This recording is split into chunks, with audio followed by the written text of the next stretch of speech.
Gautam Buddha once said that the secret to good health lies not in medicines, wealth, or even in the power of the mind, but in something far simpler and deeper, the human body. He believed that to mourn the past or to worry about the future was to miss the true wisdom of life, which is to live honestly and fully in the present moment. But most of us, trapped in the illusions of time, find it nearly impossible to live in the now. We are haunted by the shadows of the past, anxious about what lies ahead, and somehow forget the only place where life truly happens, the present. Buddha said that if one can learn to exist in the now, they will see their body and mind become completely healthy. Once you begin living in the present, the pains of the past lose their sting, and the worries of the future fade into silence. Even your breathing, each inhale and exhale, becomes a source of joy and contentment. But for that to happen, you must believe.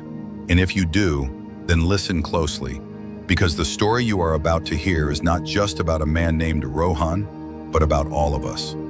It's a story about pain, failure, transformation, and the powerful light of presence that can guide anyone from despair to peace. Rohan was sitting alone on a rocky ledge at the edge of a mountain, the sky above him gray, his heart even heavier.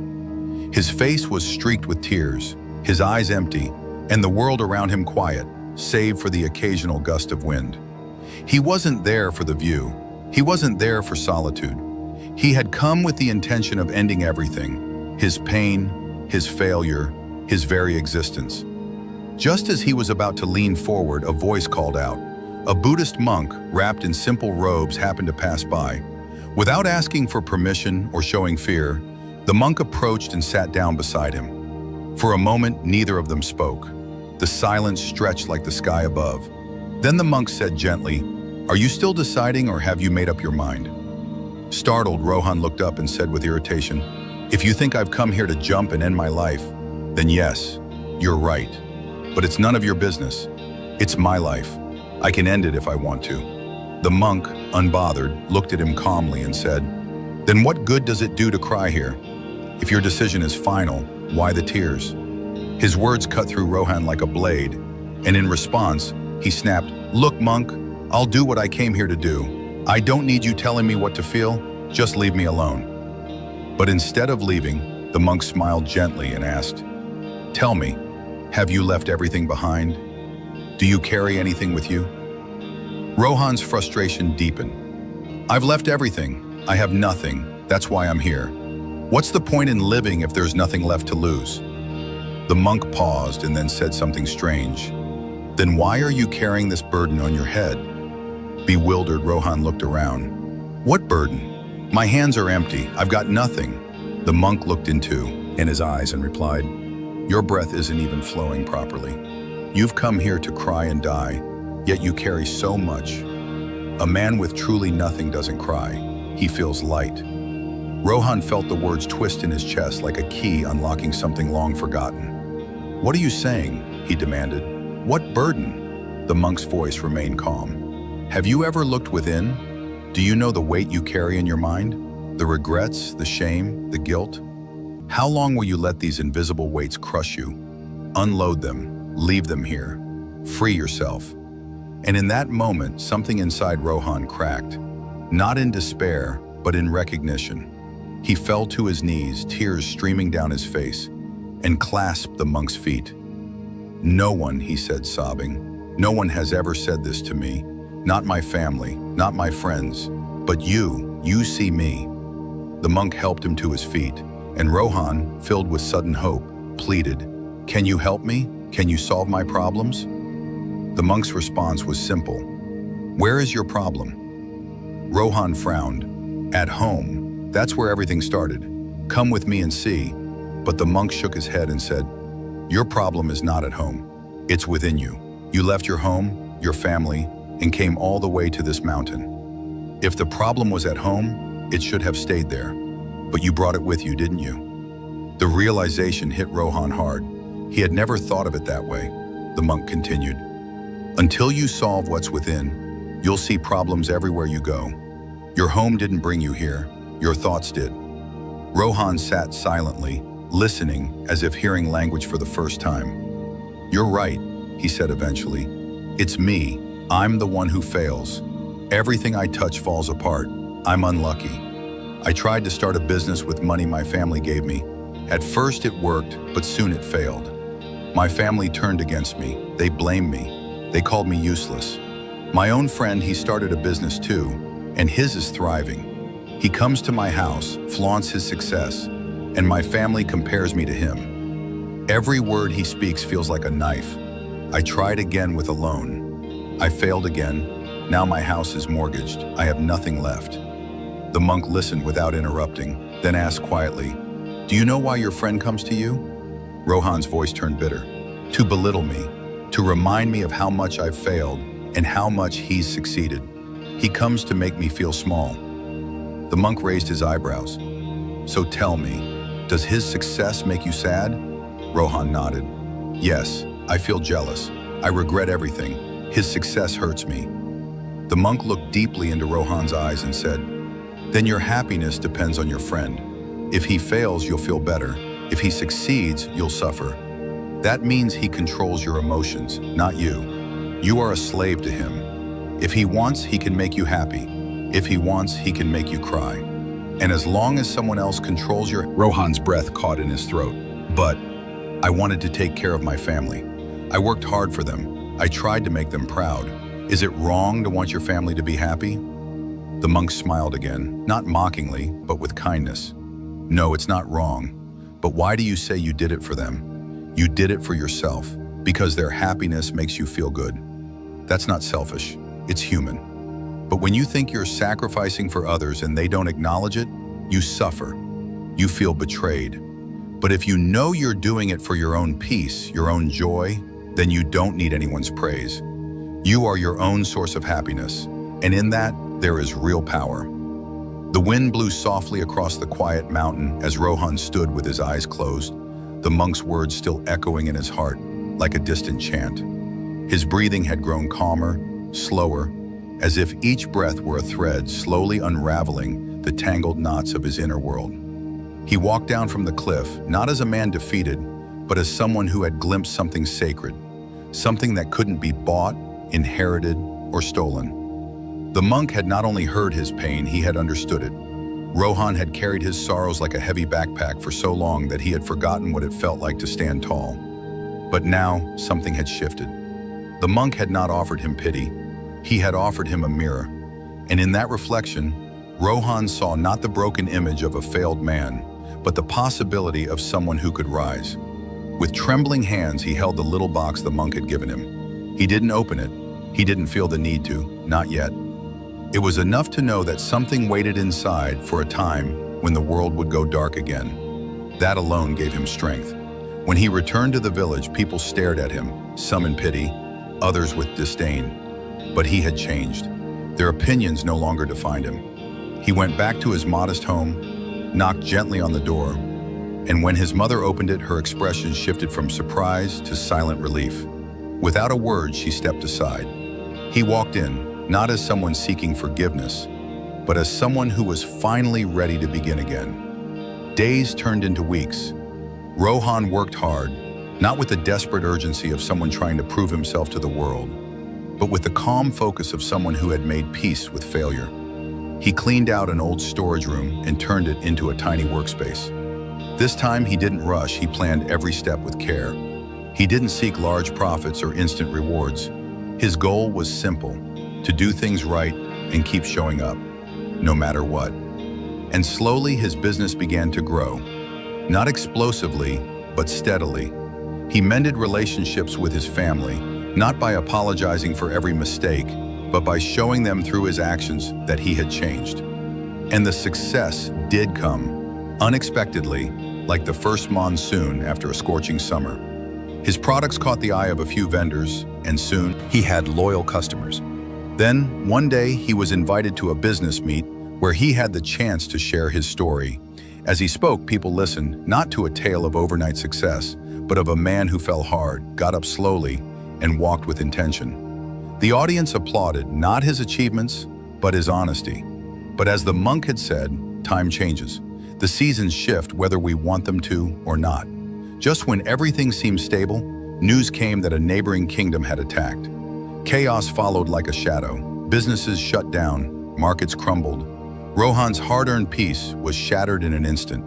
He tried to keep everything afloat, but his savings were drained within weeks. One by one, comforts disappeared. His house was taken, his family scattered. Hunger, that old enemy, returned with a vengeance. And then, the unthinkable happened. His parents, unable to bear the starvation, passed away quietly, their eyes dry from weeping too much. His wife and brothers fell ill, but there was no money for medicine, no kind stranger willing to help. It was as if the universe had forgotten him again. He walked the streets like a ghost. There was no fire in his eyes, no strength in his steps. And once again, he found himself staring at the same edge of despair where he had once met the monk. This time, the monk wasn't there. No one was. Only silence and pain. But inside his bag, untouched and almost forgotten, was the little box. He sat down on a stone under a fading sun and opened it. There was no treasure inside, no scroll of divine solutions, no golden secret. Just a note, a single piece of paper that read, "Your life can change for the better at any moment. You may be rich or poor, but with courage, you can accomplish anything." It wasn't magic, it was perspective. Rohan closed his eyes and inhaled deeply. The air was still warm. The world hadn't changed, but something in him did. Again. He looked at the note, reread it, and then folded it carefully and put it back in the box. He wiped his tears, not because he wasn't sad, but because now he knew sadness wasn't permanent. A quiet determination stirred within him. He stood up, weaker in body but stronger in mind. If courage was the only currency he had left, he would spend it wisely. Not to chase lost fortunes or past comforts, but to reclaim the present. To build again not for anyone else, but for himself. The world had broken him twice, but each time it also handed him a lesson. Not in wealth, not in relationships, but in the quiet, untouchable strength that lives within those who refuse to quit. He walked forward. The path was unclear, the sky uncertain, but this time he knew. He didn't need to see the entire road. He just needed to take one more step. And that is how you begin to live in the present. The journey back to life was not grand. There were no crowds to cheer him on, no banners in his honor, and no hands reaching out to guide him. But Rohan no longer needed any of those things. He had loyal customers. Then one day he was invited to a business meet where he had the chance to share his story. As he spoke, people listened, not to a tale of overnight success, but of a man who fell hard, got up slowly, and walked with intention. The audience applauded not his achievements, but his honesty. But as the monk had said, time changes. The seasons shift whether we want them to or not. Just when everything seemed stable, news came that a neighboring kingdom had attacked. Chaos followed like a shadow. Businesses shut down. Markets crumbled. Rohan's hard-earned peace was shattered in an instant. He tried to keep everything afloat, but his savings were drained within weeks. One by one, comforts disappeared. His house was taken. Stone, his family scattered.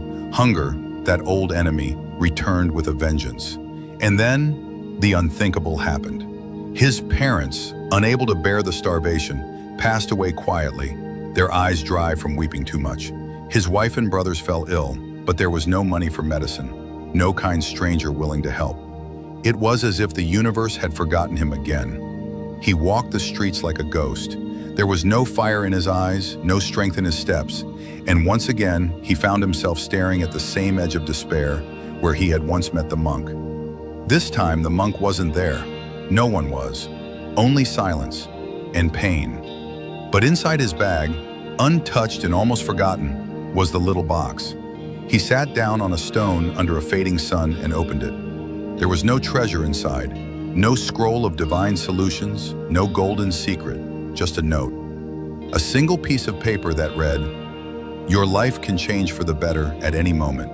You may be rich or poor, but with courage, you can accomplish anything."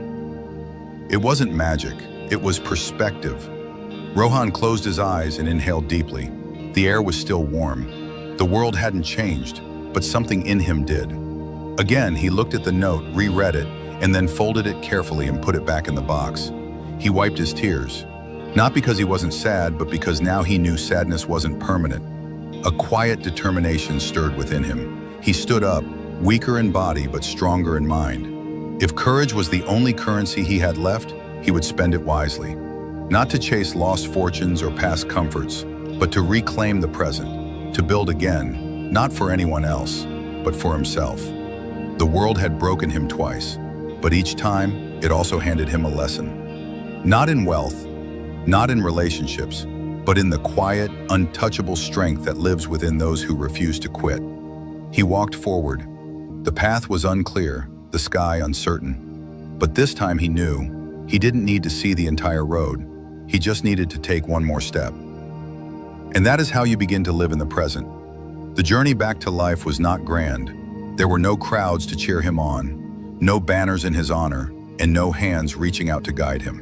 But Rohan no longer needed any of those things. He had become the kind of man who could walk through fire quietly and still hold on to the embers of hope.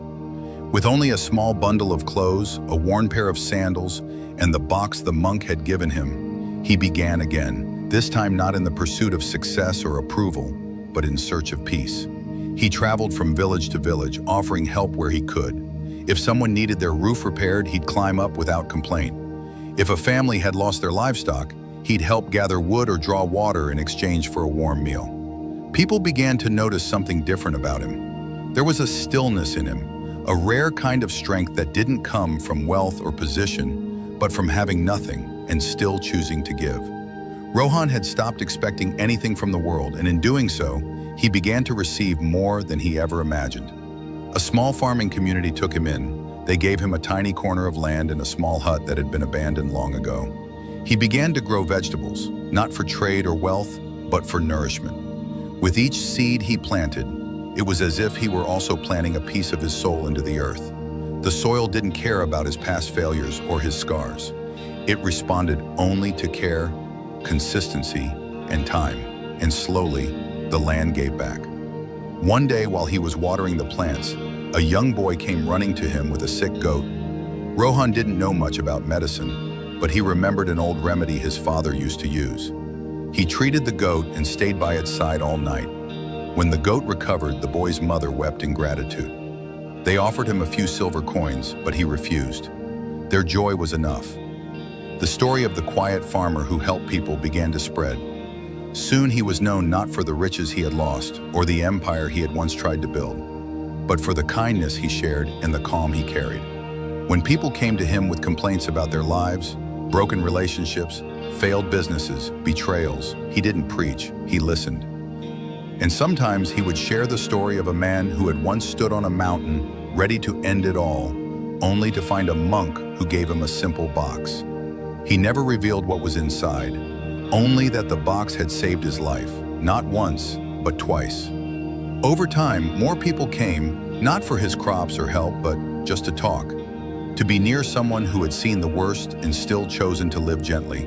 And then one evening, just as the sun dipped below the hills, painting the sky in soft orange hues, an old man arrived at Rohan's doorstep. He wore a weathered robe and carried a staff, and his eyes sparkled with the same quiet mischief Rohan had once seen on that mountain. It was the monk. Rohan couldn't believe it. He rushed forward and bowed deeply. The monk simply smiled and said, "I told you, time always changes, but so do we." They sat together under a neem tree as the stars began to shimmer in the night sky. Rohan told the monk everything, his rise, his fall, doubts, and how the small note had become his anchor. The monk listened without interruption, occasionally sipping water from a clay cup. When Rohan finished, the monk reached into his robe and took out another box, smaller than the first.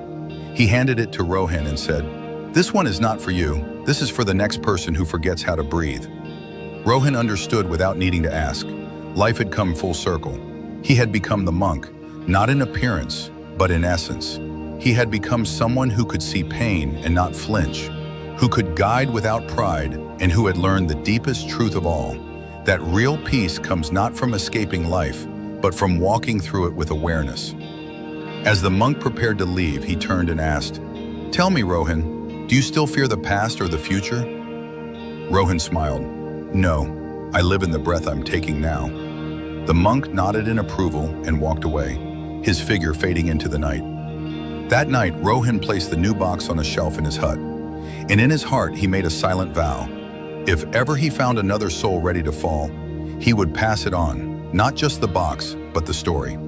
The story of a broken man who had once believed life was over, only to discover that sometimes, when everything falls apart, it's only because something greater is waiting to grow. And so, Rohan's story didn't end. It became a light passed from hand to hand, from soul to soul, whispering gently in the wind. Live in the present, the rest will follow.